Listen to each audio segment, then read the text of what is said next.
Hello everyone, my name is Riddhi.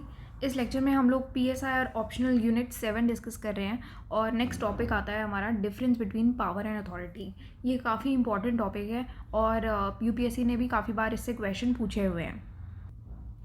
This is your index. यहाँ पर difference between power and authority हम लोग discuss करेंगे। पेज नंबर 25 पर ये आपको मिल जाएगा, जिसमें पावर, अथॉरिटी, इनके बारे में और फिर reliance on authority affecting the nature of power, इसके बारे में हम लोग पढ़ने वाले हैं।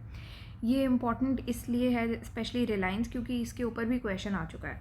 अब आप देखो यहाँ पर 1996 में क्वेश्चन था, distinguish power from authority, how does reliance on authority affect the nature of power. ये पूछा हुआ है ना, तो इसी वजह से जब भी हम पावर और अथॉरिटी के बारे में पढ़ेंगे तो हम इस पर्सपेक्टिव से भी इसको पढ़ेंगे, reliance on authority affecting the nature of power. फिर 2015 का क्वेश्चन है distinguish between power and authority, very direct question, देख लो, वर्ड टू वर्ड रिपीटेड है। फिर 2018 में क्वेश्चन है explain the relationship between power, authority and legitimacy के बारे में भी हम आगे पढ़ेंगे। तो ये देख लो, डायरेक्ट क्वेश्चन बिल्कुल पूछे हुए हैं, इस वजह से हम लोग यहाँ पर पावर अथॉरिटी के बीच का डिस्टिंक्शन पढ़ना ज़रूरी है। अब अगर हम लोग लेमैन टर्म्स में समझें कि पावर और अथॉरिटी होती क्या है, तो पावर देखो सिंपली ये होता है कि अगर मान लो कोई भी इंडिविजुअल है, उसके अंदर इतनी क्षमता होनी चाहिए कि वो दूसरे इंडिविजुअल को या तो इन्फ्लुएंस कर ले कि जो भी वो चाहता है उससे करवाना वो करवा ले। तो कोई भी पर्सन जो दूसरे पर्सन्स को इन्फ्लुएंस करके अपना काम निकलवा ले, एक तो वो होती है पावर।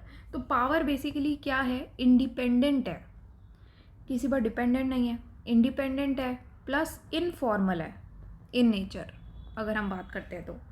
और पावर कहाँ से आती है, कहाँ से डिराइव्ड होती है, तो ये आती है या तो कैरिज्मा से, कि मतलब किसी की अगर या तो कोई बंदा ऐसा पावरफुल हो, लीडरशिप क्वालिटी हो, तो एक तो उस कंटेक्स्ट में आती है। और साथ ही साथ पावर आ सकती है स्टेटस से, कि आपका ऑलरेडी स्टेटस ही ऐसा है जिससे पावर डिराइव होती है। तो ये बेसिकली एक एक्वायर्ड एबिलिटी है जो कि नॉलेज इन्वॉल्व करती है, नॉलेज से आती है, प्लस एक्सपर्टीज़ होनी चाहिए आपकी किसी भी चीज़ में। और अब ये बेसिकली होता क्या है, अगर हम नॉर्मल आप सोचो कि पावर आती कहाँ से, कैसे होता है, तो अगर आप किसी के एक्शंस को कंट्रोल कर लो, किसी के डिसीजंस को कंट्रोल कर लो, या किसी के परफॉर्मेंसेस को भी कंट्रोल कर लो, तो उसको पावर कहते हैं। तो पावर हायरार्किकल नहीं होता कि मतलब एक पर्सन के पास है फिर उसके सबऑर्डिनेट के पास जाएगी, ऐसे हायरार्की में नहीं चलता, किसी भी डायरेक्शन में जा सकती है। सुपीरियर से सबऑर्डिनेट पर भी जा सकती है ना। जूनियर से सीनियर पर भी जा सकती है पावर, अपवर्ड हो सकती है, डाउनवर्ड हो सकती है, कहने का मतलब ये है, ठीक है। साथ में जो भी लोग जैसे सेम लेवल पे काम कर रहे हैं उनके बीच में आपस में भी पावर डिवाइड हो सकती है, बट अलग अलग जो डिपार्टमेंट्स होते हैं एक ही ऑर्गेनाइजेशन में, उनके पास भी जा सकती है, या फिर एक सेम लेवल पे या डिफरेंट लेवल पे जो लोग काम कर रहे हैं उनके पास भी जा सकती है, डिफरेंट डिपार्टमेंट्स में काम कर रहे हैं, सेम ऑर्गेनाइजेशन है, उनके बीच में भी पावर डिवाइड हो सकती है। तो बेसिकली ये कोई बाउंड्रीज में कन्फाइंड नहीं है पावर, और एक बड़ा होराइजन है पावर का, और बड़ा एस्पेक्ट है जो वो कवर कर रही है, तो किसी भी डायरेक्शन में फ्लो कर रही है पावर। और साथ ही साथ यहाँ पर पॉलिटिक्स के भी एलिमेंट पावर से यूजुअली अटैच्ड होते हैं। नेक्स्ट अगर मैं आपसे बात करूँ अथॉरिटी की, then what is authority. Authority basically होती है, ये अथॉरिटी को आप लीगल टर्म्स में समझ सकते हो। जैसे पावर तो हो गई बिल्कुल खुली चीज़ है, आप कोई बंदा उसका यूज़ भी कर सकता है ना, मिसयूज़ भी कर सकता है। पर ऑन दी अदर हैंड अगर हम अथॉरिटी को डिफाइन करते हैं, इससे पावर से थोड़ा सा डिस्टिंग्विश करने की कोशिश करते हैं, तो अथॉरिटी क्या हो गई कि जब भी पावर का आप लेजिटिमेट यूज़ करने लगोगे तो उसको अथॉरिटी कह देंगे हम। लेजिटिमेट मतलब जायज़ यूज़ करना पावर का, उसको हमने अथॉरिटी बोल दिया। तो ये लीगल फॉर्म ले लेती है। अथॉरिटी क्या हो गई, लीगल हो गई और फॉर्मल हो गई, कि लीगल और फॉर्मल राइट होना चाहिए एक पर्सन का, जो कि डिसीजंस ले सकता है, ऑर्डर दे सकता है, कमांड दे सकता है लोगों को कि वो एक पर्टिकुलर टास्क को परफॉर्म कर लें। और जनरली ये कहाँ पर आती है, जितने भी हाई ऑफिशियल्स हो गए उनके पास ये पावर, अथॉरिटी आपको मिलेगी, ताकि वो ऑर्गेनाइजेशन के जितने भी ऑब्जेक्टिव्स हैं उसको अकम्प्लिश कर सकें। अब ऑर्गेनाइजेशन के ऑब्जेक्टिव्स को भी अचीव करने के लिए, अकम्प्लिश करने के लिए लोगों के पास वो पावर होना ज़रूरी है, लेजिटिमेट पावर होनी ज़रूरी है। लेजिटिमेट पावर कैसे हुई, वो लीगल एक्शन से आती है, वो power legal rights, formal rights से आती है। तो और अगर किसी के पास ये अथॉरिटी ना हो तो वो ऑर्गेनाइजेशन के ऑब्जेक्टिव्स को फुलफ़िल ही नहीं कर पाएगा इन द फर्स्ट प्लेस। तो अथॉरिटी जो है वो हायरार्किकल है नेचर में। तो अगर एक बेसिक डिफरेंस यहाँ पर मैं बात करूँ, पावर के बारे में हमने क्या कहा था कि ये हायरार्किकल नहीं है, but authority is hierarchical in nature और ये डाउनवर्ड फ्लो करती है। ठीक है, डाउनवर्ड फ्लो है इसका। जैसे कि ये सुपीरियर से, जो भी आपके सुपीरियर होंगे उनसे और सबॉर्डिनेट पर ये मूव करेगी, तो हायरार्किकल है। इन जनरल अगर मैं बात करती हूँ तो अथॉरिटी जो है वो एक्सरसाइज इसलिए की जाती है, जब भी अथॉरिटी, आप खुद सोचो कि कोई भी ऑर्गेनाइजेशन है मान लो, या फिर कोई भी पॉलिटिकल पार्टी आप मान लो, या फिर इंडिया एज एन ऑर्गेनाइजेशन आप समझ लो कि स्टेट ऑर्गेनाइजेशन है, उसमें भी अगर अथॉरिटी एक्सरसाइज की जाएगी, क्यों की जाती है? ताकि लोगों से काम करवाया जा सके। कोई भी चीज़ आपको काम करवाना है, अपना काम निकलवाने के लिए अथॉरिटी एक्सरसाइज की जाती है। तो ये बेसिकली एक पोजीशन से अटैच हो जाती है कि मतलब जिस भी पर्सन को वो पोजीशन मिल जाती है उसके पास वो अथॉरिटी आ जाती है, तो वो अथॉरिटी इन्जॉय करता है जो उस पोजीशन के साथ अटैच्ड होती है। जितनी ज़्यादा हायर पोजीशन होगी उतनी ज़्यादा हायर अथॉरिटी होगी। अभी प्राइम मिनिस्टर बनते हैं तो ऑब्वियसली उन प्राइम मिनिस्टर की कुर्सी के साथ एक अथॉरिटी अटैच्ड है, तो जो भी पर्सन, अब आपको पता है कि प्राइम मिनिस्टर बनेगा वो अथॉरिटी को इन्जॉय ज़रूर करेगा। तो जितना ज़्यादा हायर पोजीशन होगी ज़्यादा हायर उसकी अथॉरिटी हो जाएगी। और जैसे कि आप अभी मैंने बताया आपको कि अथॉरिटी जो है वो डेजिग्नेशन में आती है, तो अगर अथॉरिटी ना हो तो ऑब्वियसली अगर उस पोजीशन पे जो भी पर्सन बैठा है उसका कोई यूज़ ही नहीं रह जाएगा अगर उसके पास अथॉरिटी ही नहीं है ना। तो ये बेसिकली एक ऑर्गेनाइजेशन पर ही रिस्ट्रिक्टेड रहती है, ऐसा आप कह सकते हो। अब यहाँ पर हम थियोरेटिकली बात करते हैं, इसको समझते हैं कि पॉलिटिकल थ्योरी में पावर जो है एक सेंट्रल इशू आता है, चाहे वो लॉ में हो और चाहे वो अथॉरिटी के बारे में बात करता हो, जो कि अथॉरिटी जो कि पावर को ओबीडियंस देती है ताकि ये पावर जो है सस्टेन की जा सके। पावर फोर्स है जो कि स्टेट के द्वारा एक्सरसाइज की जाती है लॉ के नाम पर। ठीक है, बहुत सिंपल चीज़ है कि यहाँ पर पावर जो है वो फोर्स हो गई। पावर को कैसे एक्सरसाइज करते हैं? स्टेट के द्वारा एक्सरसाइज किया जाता है लॉ के टर्म्स में, कि भाई अगर ऑब्वियसली मेरे पास अगर एक पोजीशन आती है, लॉ में ये लिखा है कि मेरी पोजीशन पर पावर मिलेगी, अगर मैं उस पोजीशन पे आ जाती हूँ तो मैं उस पावर को एक्सरसाइज कर सकती हूँ। तो पावर और अथॉरिटी का जो कंसेप्ट है काफ़ी रिलेटेड है, बट उनकी प्रॉपर्टीज़ काफ़ी डिफरेंट भी हैं। उनके नेम्स जो हैं ऑल्दो बहुत ही डिफरेंट चीज़ों के नहीं हैं, काफ़ी रिलेटेड एंटिटीज़ के ही नाम है। पावर, अथॉरिटी काफ़ी रिलेटेड चीज़ों के ही नाम है जो कि एक दूसरे पर डिपेंड रहती है। Power is dependent on authority, authority is dependent on power. तो लेजिटिमेट पावर हो गई तो उसको अथॉरिटी कह देंगे।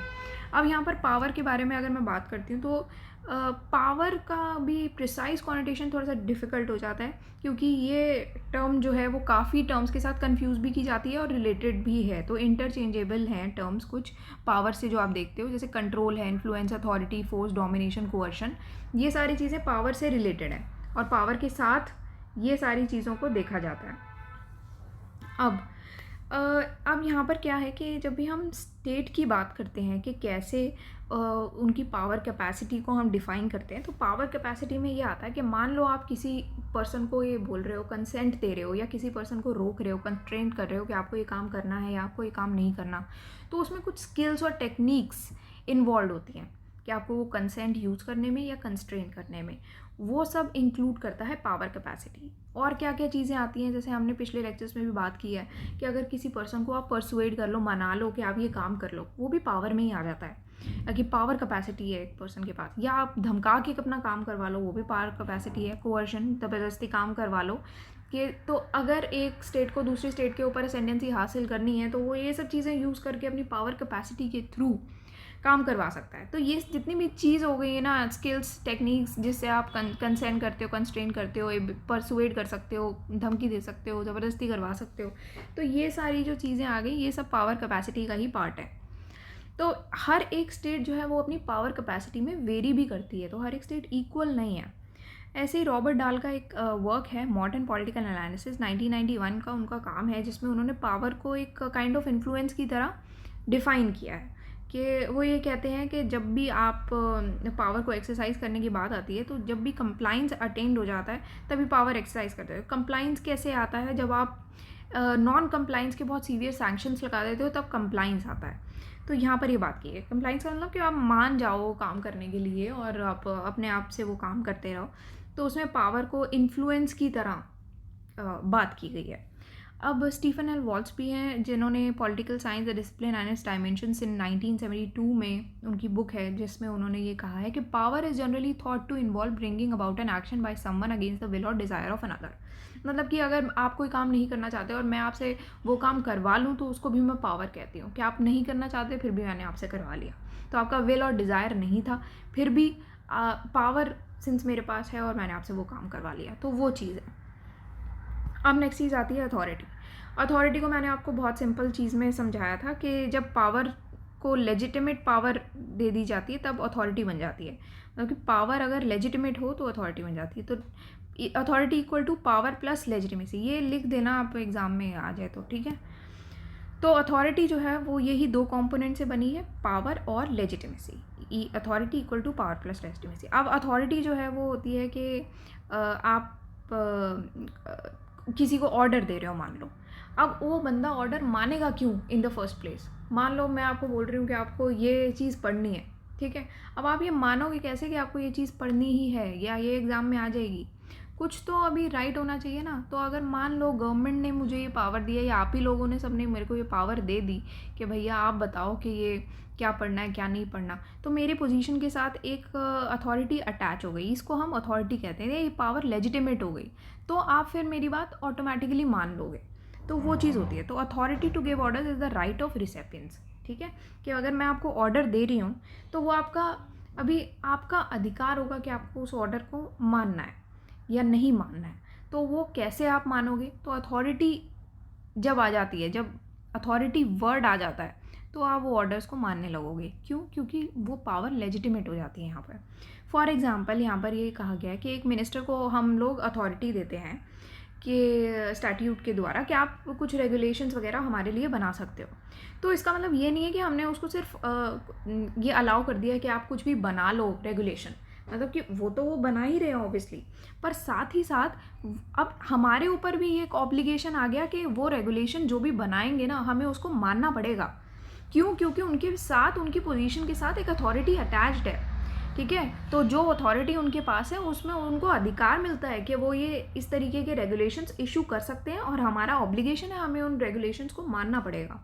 तो अथॉरिटी है लेजिटिमेट पावर, अगेन वही सेम चीज़ लिखा है। तो लेमैन नोशन में अगर हम देखते हैं तो हम पावर और अथॉरिटी को काफ़ी अच्छे से इसको डिस्टिंग्विश कर सकते हैं। Power as a naked sword and authority as sword in its scabbard. तो बेसिकली पावर जो है उसका भी आप अलग अलग तरीके से यूज़ कर सकते हो। पावर को एक ब्रूट यूज़ ऑफ फोर्स की तरह भी बेस किया जा सकता है कि भैया ज़बरदस्ती ज़ोर ज़बरदस्ती से आपने किसी से कोई काम करा लिया तो भी आप पावरफुल कहलाओगे, है ना। बट अथॉरिटी जो है वो तभी एक्सरसाइज हो सकती है जब आप फोर्स का भी एक रीज़नेबल यूज़ करें।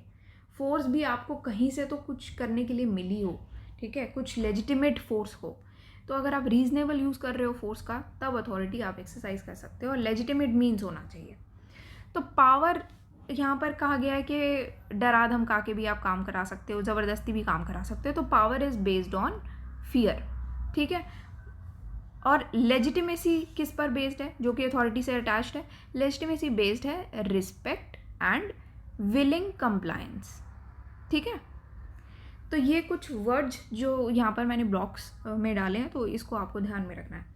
अब मैक्स वेबर ने बात की 1864 टू 1920 में, उन्होंने अथॉरिटी को आइडेंटिफाई करने का अटैम्प्ट किया है, जो भी अथॉरिटी मॉडर्न स्टेट में उस टाइम चल रही थी। तो उन्होंने 3 तरीके की अथॉरिटी की बात की है। पहली है ट्रेडिशनल अथॉरिटी, जिसमें है आपका राइट टू रूल आ जाता है, कि मतलब आपका ट्रेडिशन चलते आ रहे हैं जिसमें आप ही को रूल करना है। फॉर एग्जांपल यहाँ पर आप अपना कह सकते हो कि आपके जैसे आप फैमिली में ही देखते हो, तो आपको पता है अगर आपकी फैमिली में एक फादर का रूल चलता आ रहा है तो आगे वो ट्रेडिशनल एक आपका ट्रेडिशन सा बना हुआ है कि नेक्स्ट टाइम में अब आपके फादर के बाद आप आओगे तो आपका रूल चलने वाला है, तो वो एक ट्रेडिशनल अथॉरिटी। इसको आप हेरिडिटी या डायनेस्टिक रूल में भी कह सकते हो, ठीक है, कि हेरिडिटरी वही चीज़ चल रही है, तो ट्रेडिशन पर बेस्ड है। सेकेंड होता है कैरिज्मेटिक अथॉरिटी, जिसमें इसको हिटलर के साथ एग्जाम्प्लीफाई किया है कि जैसे जो किसी की कुछ ऐसी पर्सनल कैरेक्टरिस्टिक्स होती हैं जो काफ़ी एक्सेप्शनल होती हैं, जैसे कि किसी पॉलिटिकल लीडर की हो गई या उसकी काफ़ी मैग्नेटिक पर्सनालिटी होती है, तो एक कैरिज्मेटिक अथॉरिटी से भी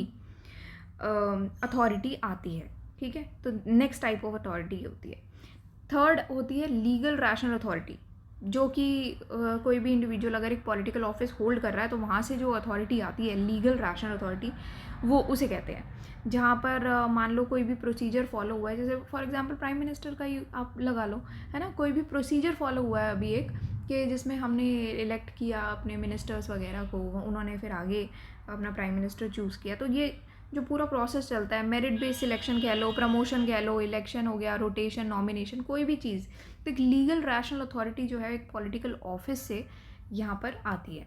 तो ये 3 तरीके की अथॉरिटी हो गई, एक traditional authority, charismatic authority and legal rational authority. अगर हम हिस्टोरिकल बैकग्राउंड देखते हैं अथॉरिटी का, तो उसमें यही है कि जेनेवा से ये स्टार्ट होता है। जब भी जो जेनेवा है वो फॉर्म हुई थी, वहाँ से अथॉरिटी को पॉलिटिकल टर्म्स में उसका एप्लीकेशन देखे जाने लगा था।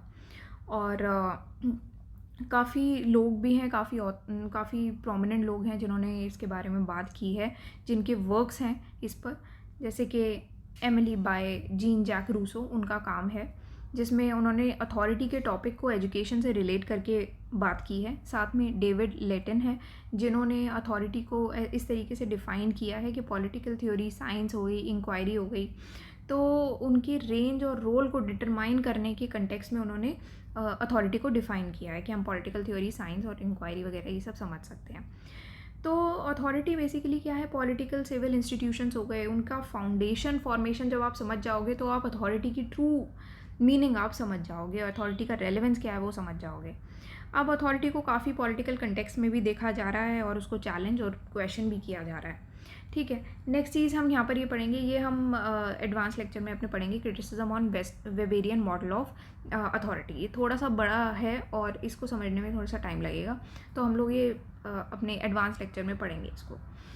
अब reliance on authority affecting the nature of power, अगर हम इसकी बात करते हैं तो अथॉरिटी जो है वो मानी जाती है कि काफ़ी इफेक्टिव इंस्ट्रूमेंट है अगर आपको पावर एक्सरसाइज करनी है in the sphere of politics. तो अगर हम रिलायंस करते हैं अथॉरिटी को, तो 2 चीज़ें उसके साथ साथ चलती हैं पैरेलली।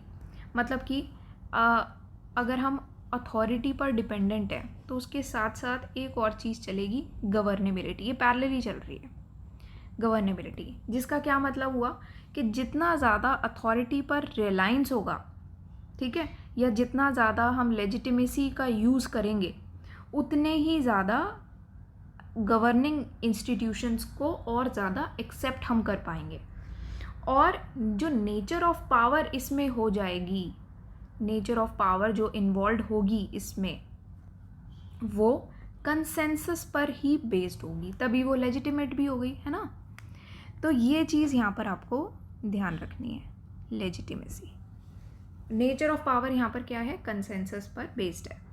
इसी वजह से जहाँ ऐसी कोई भी स्टेट जहाँ पर पावर जो है वो खाली मीन्स ऑफ डोमिनेशन के लिए यूज़ नहीं की जा रही, बट एक रीजनेबल फोर्स के इंस्ट्रूमेंट की तरह यूज़ कर जा रही है, उस स्टेट, ये सब चीज़ें स्टेट के लिए ज़रूरी होती हैं। अगर आपको स्टेट को अच्छे स्मूथली परफॉर्म करना है तो ये सब चीज़ें स्टेट के लिए काफ़ी इंपॉर्टेंट हो जाती हैं।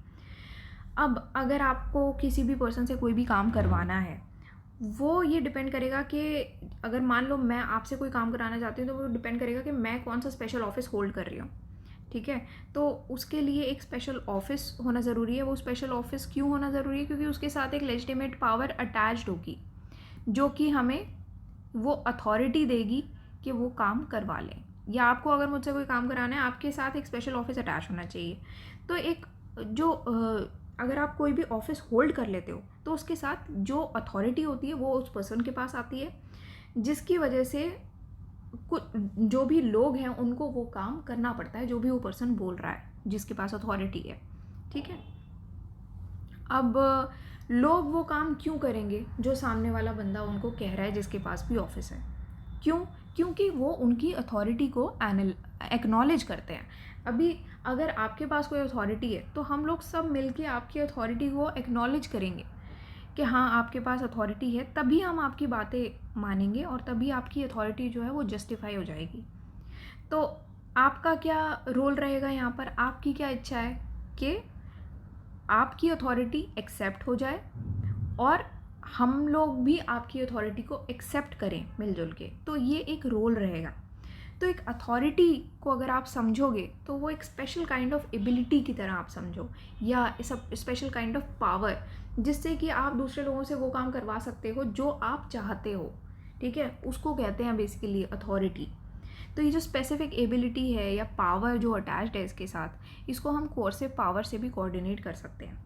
जिसके पास भी ये कोर्सिव फोर्स होगा, ठीक है, ये एक तरीका है कि आप दूसरे बंदे से वो काम करवा सकते हो जो आप चाहते हो। तो ये भी एक तरीके की पावर हो गई कि आपको ज़बरन अगर कोई काम करवाना है, किसी से ज़बरदस्ती करवाना है, तो आपके पास कोर्सिव फोर्स का यूज़ करके आप दूसरे बंदे से काम करा सकते हो।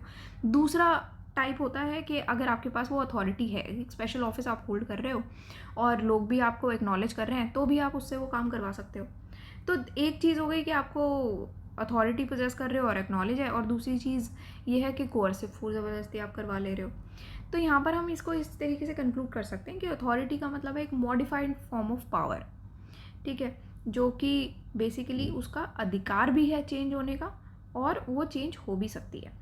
तो यहाँ पर क्या है कि एक जो एलिमेंट है जो अथॉरिटी को एक डिस्टिंक्टिव कैरेक्टर देता है, वो है लेजिटिमेसी, जो कि सबसे इंपॉर्टेंट कैरेक्टर माना गया है। तो पावर, अगेन एंड अगेन यहाँ पर सेम ही चीज़ों के बारे में बात की गई है, power plus legitimacy equal to authority. जहाँ पर पावर को लेजिटिमेट मीन्स मिल जाएंगे, वहाँ पर वो अथॉरिटी बन जाएगी। तो ये लेजिटिमेसी ही है जो कि अथॉरिटी को ओबीडियंस सर्व करती है, ठीक है, और उसको विलिंग और बाइंडिंग रखती है अथॉरिटी को। अब जब तक मॉडर्निटी आई थी, तब तक ये जो डीलेजिटिमेट अथॉरिटी का जो आइडिया चल रहा था, वो काफ़ी मार्जिनल रहा था अगर आपको पॉलिटिकल अथॉरिटी को समझना था। अब मैक्स वेबर ने जो उनका कंट्रीब्यूशन रहा था, तो उसने कंसेप्ट ऑफ अथॉरिटी को और ज़्यादा एनरिच किया, क्योंकि उन्होंने 3 मॉडल्स को डिफाइन किया था, अथॉरिटी को और लेजिटिमेसी को, इस वजह से ज़्यादा एनरिच रहा था। तो ऑल इन ऑल अगर मैं आपसे बात करूँ कि हमने क्या समझा इसमें कि क्या डिफरेंस है पावर एंड अथॉरिटी में, तो कुछ पॉइंट्स पर हमने बात की थी। जैसे कि पावर को इस तरीके से डिफ़ाइन किया था, पावर और अथॉरिटी को हमने इस तरीके से डिफ़ाइन किया था। पहली चीज़ है यहाँ पर कि एबिलिटी, कि कोई भी पर्सन किसी पर्सन से कोई काम कर रहा है, एबिलिटी या फिर पोटेंशियल, किसी भी इंडिविजुअल का एबिलिटी या पोटेंशियल कि वो दूसरे बंदे को या तो इन्फ्लुएंस कर ले या उसके एक्शंस को कंट्रोल कर ले। बट अथॉरिटी यहाँ पर क्या हुई, लीगल हो गई, फॉर्मल राइट हो गया कि वो किसी को ऑर्डर या कमांड दे सकते हैं और डिसीजन ले सकते हैं। पावर के टर्म्स में आ गया, ये एक पर्सनल ट्रेट है, ठीक है, चाहे ये ट्रेट जो है वो एक्वायर्ड एबिलिटी में मान लो आप, जबकि अथॉरिटी जो है वो एक फॉर्मल राइट है जो आपको अधिकार मिला है लेजिटिमेट मीन्स से, ठीक है, जो कि आप कह सकते हो कि हाई ऑफिशियल्स जितने भी हैं या मैनेजमेंट पर्सोनल हैं, उनके द्वारा, उनके हाथों में ये चीज़ रहती है, अथॉरिटी रहती है। थर्ड हो गया, जो मेजर सोर्स ऑफ पावर है वो यहाँ पर माना गया नॉलेज और expertise. On the other hand अगर आप अथॉरिटी की बात करते हो, तो यहाँ पर पोजीशन एंड ऑफिस ये डिटरमाइन करते हैं एक पर्सन की अथॉरिटी को। नेक्स्ट, पावर जो है वो किसी भी डायरेक्शन में फ्लो करती है, ठीक है, इस तरीके से आप इसको समझ सकते हो। पावर किसी भी डायरेक्शन में फ्लो कर रही है, upward, downward, crosswise, diagonal, lateral, कैसे भी फ्लो कर सकती है। जबकि अथॉरिटी जो है वो सिर्फ एक ही डायरेक्शन में फ्लो करती है, ओनली इन वन डायरेक्शन, ठीक है, दैट इज डाउनवर्ड, सुपीरियर से सबऑर्डिनेट पर आती है। ओके, अब 5वां पॉइंट अगर मैं बात करती हूँ, तो पावर जो है एक पर्सन में बसती है, यहाँ पर एक पर्सन में लाई करती है और एक पर्सन एक्वायर करता है, बट अथॉरिटी एक डेजिग्नेशन में लाई करती है, डेजिग्नेशन के पास अथॉरिटी होती है। तो कोई भी पर्सन जो भी इस डेजिग्नेशन पे जाता है, वो उसके उस डेजिग्नेशन के साथ अटैच्ड जो अथॉरिटी है उसको एंजॉय करता है। 6th पॉइंट यहाँ पर आता है कि अथॉरिटी यहाँ पर लेजिटिमेट है, जबकि पावर ज़रूरी नहीं है कि लेजिटिमेट हो। Power is not legitimate but authority is legitimate. तो ये कुछ 6 पॉइंट्स हैं, आप ये नोट भी कर सकते हो। मोटा मोटा हमने इन्हीं 6 पॉइंट्स पर यहाँ पर बात की है, ठीक है। यहाँ पर एक बार ये criticism on the Weberian model of authority है, ये भी मैं आपको थोड़ा सा समझा देती हूँ। तो बेसिकली जैसे कि आपको पता होगा, जो हमने ऑलरेडी पढ़ा है, कि मैक्स वेबर ने बोला था कि ये 3 तरीके से उन्होंने अथॉरिटी को डिवाइड किया था कि एक ट्रेडिशनल अथॉरिटी होती है, कैरिज्मेटिक अथॉरिटी होती है और एक लीगल रैशनल अथॉरिटी होती है, राइट। अब यहाँ पर कुछ पॉलिटिकल साइंटिस्ट जैसे कि डेविड बीथम, उन्होंने थोड़ा सा क्रिटिसाइज़ किया था वेबर की जो 3 लेजिटिमेटिंग आइडियाज़, ये आपने पढ़े उनको, कि ये जो है बहुत ज़्यादा आज की जो कंटेम्प्रेरी चीज़ें, मॉडर्न सिस्टम ऑफ अथॉरिटी है, उसको बहुत ज़्यादा समझने में हेल्प नहीं करती है। क्योंकि इसमें तो ये मतलब हो गया ना, ऑल इन ऑल आप ये मतलब निकाल सकते हो कि भाई जिसके पास भी एक लेजिटिमेट पावर हो जाएगी, उसके पास ये अथॉरिटी हो जाएगी और आपको वो ओबीडियंस करना पड़ेगा उस अथॉरिटी पर ऐसे कौन से केसेस होते हैं जब कोई भी अथॉरिटेटिव पर्सन होता है वो ठीक डिसीजंस नहीं लेता और उस केस में भी हमें मानना पड़ जाए, ये तो चीज़ ठीक नहीं है। तो जहाँ पर प्रोटेस्ट और अनरेस्ट या पॉपुलर प्रोटेस्ट वगैरह या फिर कोई पॉलिटिकल चेंज आता है जिसमें चैलेंजेस इन्वॉल्व होते हैं पॉलिटिकल अथॉरिटी की तरफ, तो उस केस में क्या होना चाहिए, तो वहाँ पर वेबर का जो एनालिसिस है वो थोड़ा सा इनएडिक्वेट रह जाता है। यहाँ पर ये बात की गई है कि आप मॉडर्न से pre modern system of authority को आप जो अलग अलग रिजीम टाइप्स आई हैं 20वीं सेंचुरी में, उसमें समझने में दिक्कत आती है। तो वेबर ने क्या किया था, जितनी भी रिजीम्स हैं उनको ये 3 टाइपोलॉजीज़ में फ़िट करने का ट्राई किया था और ऑल्टरनेटिवली उन्होंने ये कहा था कि कुछ रिजीम्स में मिक्सचर भी आ जाता है 2 टाइप्स का। जबकि बीथम ने कहा था कि एक ब्रॉड फ्रेमवर्क होना चाहिए अगर आपको ग्राउंड ऑफ ओबीडियंस या प्रोसेसेस समझना है कि कोई भी चीज़ को, अगर कोई भी अथॉरिटी को आप ओबीडियंस करते हो या मानते हो या फिर उसका आदर करते हो, तो वो किस तरीके से होना चाहिए। तो एक ब्रॉड फ्रेमवर्क उन्होंने प्रेफर किया था और उनका ये जो फ्रेमवर्क है वो 3 लेवल्स में डिवाइडेड होता है या फिर 3 स्टैंडर्ड्स आप कह सकते हो जिससे हम पॉलिटिकल अथॉरिटी को समझ सकते हैं। तो पहला स्टैंडर्ड यहाँ पर ये आ जाता है कि जो पॉलिटिकल अथॉरिटी है ये अथॉरिटी लेजिटिमेट क्यों है। तो सबसे पहला रीज़न ये आता है कि ये जो भी इस्टेब्लिश्ड रूल्स हैं उसके द्वारा एक्सरसाइज की जा रही है और एक्वायर की जा रही है, एक्वायर्ड एंड एक्सरसाइज्ड, ठीक है। दूसरी चीज़ आती है कि ये जो रूल्स हैं ये जस्टिफाइड हैं किस तरीके से, जो भी आपके सोशली एक्सेप्टेड बिलीव्स हो गए, है ना, सोशली एक्सेप्टेड बिलीव्स हो गए, उनके द्वारा ये रूल्स जस्टिफाइड है। साथ ही साथ आप ये भी कह सकते हो कि जैसे कौन से बिलीव्स है, अगर मैं बात करती हूँ आपसे सोशली एक्सेप्टेड बिलीव्स कौन से हो गए, तो इसमें आ जाते हैं जैसे मान लो कोई भी एक सही सोर्स ऑफ अथॉरिटी है, तो राइटफुल सोर्स ऑफ अथॉरिटी आप कह सकते हो, ठीक है। ये आपकी एक सोशली एक्सेप्टेड बिलीफ हो गया कि यहाँ पर ये सही सोर्स है अथॉरिटी का, यहाँ से आप जो कहेंगे वो मान लोगे।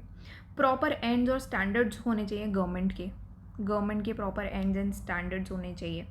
उसके बाद थर्ड चीज़ आपकी आती है कि जो पोजीशन है अथॉरिटी की वो कैसे कंफर्म होगी, कि आपके पास ये अथॉरिटी की पोजीशन है, ये कैसे पता लगेगा, कैसे कंफर्म कर सकते हैं। तो या तो आप कंसेंट के द्वारा कंफर्म कर सकते हैं या फिर आपके अप्रोप्रिएट सबऑर्डिनेट्स होंगे वो अफर्म करें कि हाँ भाई इस पर्सन के पास अथॉरिटी है, वो कंफर्म करें, या फिर और लेजिटिमेट अथॉरिटीज़ के द्वारा रिकॉग्निशन हो जाए, तब आप कंफर्म करते हो, ठीक है।